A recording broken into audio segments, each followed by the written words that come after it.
Hello, everyone, and welcome to another episode that goes in on Southpaw's tips and tricks on his playlist. What we are going to be covering today is the random number generators and his thoughts on them.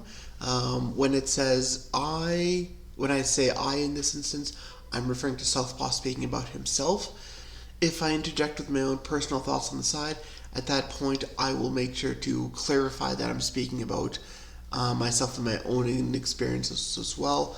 I do not believe, looking through the transcript that he sent me, that I will be interjecting at all in this, and I will let his words speak for themselves. Just some quick background. This video is brought to you by Bytro, Supremacy 1914, and of course by the Community Event Supremacy official channel. If you guys want to buy premium in order to be able to do cool things like fire controls, you can just use our promo code CESO in the shop, and that will give you premium. With premium, you can do things such as split out some artillery and just flower your hits on them on your opponents. Just that way, you get maximum efficiency and damage dealt to him. I'm just doing this. I've been playing cat and mouse with him for, I want to say, better part of 2 or 3 days, but this is still entertaining for me, so I'm just taking advantage of the activity back and forth. I've just been flowering out my artillery best I can, and just making sure that he takes maximum damage. I want to apologize for actually messing up the flower. I keep figuring that if you do attack, it just sacks it. So let's just make sure, yep, they're all on offensive, so they're not going to move. So I'm just putting absolute maximum damage on him. His artillery is... Are they in range and firing? Let's see.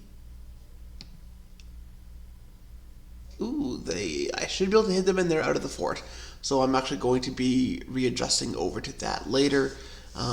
Before my next shot, but I just wanted to be able to highlight some things that you guys can do with premium. With that, let's get into random number generation and Southpaw's thoughts on it. I have done some research into the subject of RNG, random number generators, and have discovered that there are several types. There are differences in the bias that can affect outcomes based on the probability of randomness. Number clusters of 0 versus 4, for example.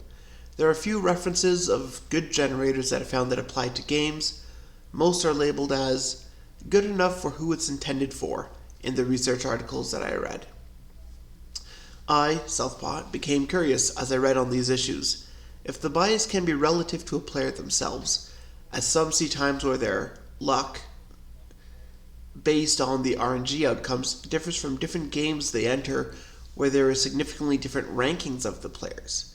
Can the players themselves create an anomaly that causes bias to a particular ranked set within the game? An RNG is expensive to operate and maintain, and as the newest are reliant upon quantum technology, they are ever adapting as studies into their function continues. I worked with the assumption, therefore, working with the information that I have read, that here, the true random number generator used is subject to bias and the outcome is never a true random event. There is some degree of comfort offered in a simple talent-based game where the subjectivity of the outcome is based on simple math and less on the randomness of a potentially biased generator. I want to use the example of chess for this analogy. The pieces, move options, and placement restrictions of the game itself create an environment where surprise based on random interjection of a variable outside the player's control is negated. You do not base the winner on a dice roll. It is based on ability. Here, the variability is outside the control of the player. The dice rolls at every interaction between the pieces placed on the board. There is therefore no true reliance upon a player's ability to purely perform in a tactical application, as the randomness and potential for bias within any engagement can yield can yield unanticipated results, rendering the statistical information relative to hit points, morale, and stack unit composition totally outside the realm of any certainty with 100%. The actual ability of the player is degraded to a serious extent as engagements occur, as RNG, not TRNG, which are random number generators, and true random number generators, can trend to a repeating bias based on the application of the player as used. Clusters for data. To illustrate, if I'm constantly fighting, the RNG in use is far more involved regularly in the outcome, and the distribution results in a bell-shaped curve, but over time. Within that time, it can cause wild actions that are seriously influential to the outcome of the result, and it is based on the roll of the dice. It is therefore influenced by player ability, but not controlled by it. Intuitively, this seems to be a reverse of what the expectations are for a normal game experience. I want the results to be in line with what I can do based on unit composition, use, power, and tactical application, not on the roll of a dice. This lends itself to the question, does the curve development rely specifically to a particular point in time and begin data acquisition, a battle, in an attempt to establish the curve? Or is it accumulative for a game as it advances, or part of a series of continuous calculations from multiple data contributors?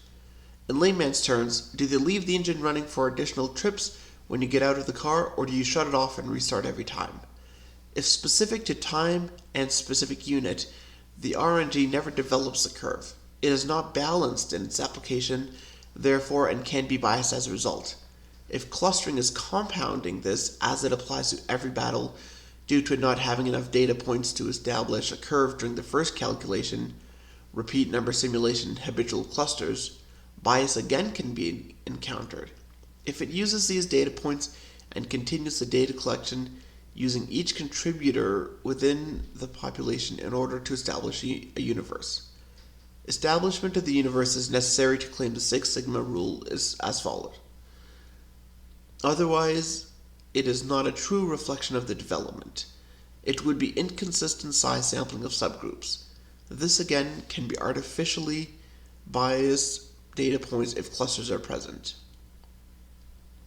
The very reason that 7 does not pay or pay well in craps is because it has a higher probability of appearance.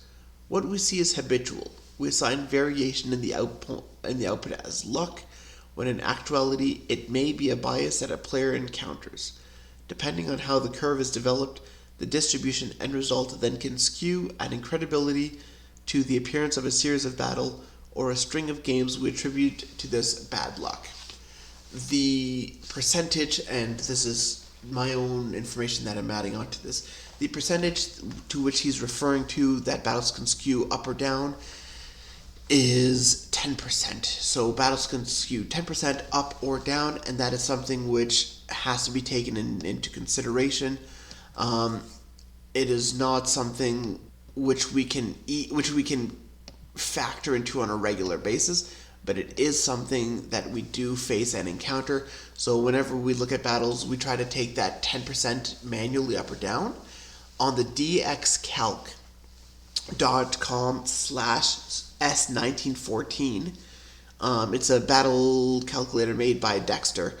I will have the link in the description of this video, as well as a link to a series of videos who I think by someone who does excellent work and publishes also and he also publishes chess puzzles on a very regular basis, which I find very interesting to watch as well. But you can get a lot more information on that there, and you'll notice there's a button to simulate variance, and that, if you click it repeatedly, it'll give you different battle outcomes within that plus or minus 10% RNG. So it kind of skews the data points, so you can get a little bit more of an outlook to see where that's at, just to see what it looks like as well. It's something which is very helpful and good to use as well if you're unsure as to how a battle may turn out. If I switch these troops back to move, which I forgot to do, I would have kept them flowered out, but regardless, let's see what it looks like. Very nice. I'm happy with that. And the fort is gone. He's at 2%. I'm very happy with how this is turning out. I'm going to get one more hit before I retreat out of this province. Thank you very much to... Let's see who donated troops as the background for this video. Levian. Let's just make sure that is from Warriors Official Alliance, Young Gucci Draco. Thank you very much for donating troops, Young Gucci Draco, and we hope to see you on a different map. With that, use the Battle Calculator. It is one of the greatest tools that you can have to help you with this.